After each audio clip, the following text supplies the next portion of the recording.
So let's set the stage. One of my employees, Chris Davis, aka Sergeant Stacks,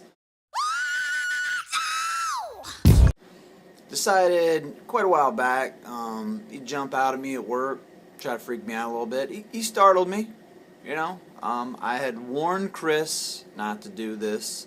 Chris knows I like to scare people. He did it anyway. He got a little chuckle out of it. I told him, payback's coming. He didn't think it was, so it's been a couple months. I've been patiently waiting for my opportunity. So this morning, brought in the monkey mask and hung out in the cooler, waiting for Chris. And this is what happened.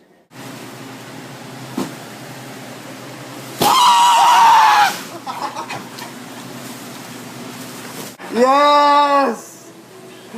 Yeah! Been waiting for months! Saga!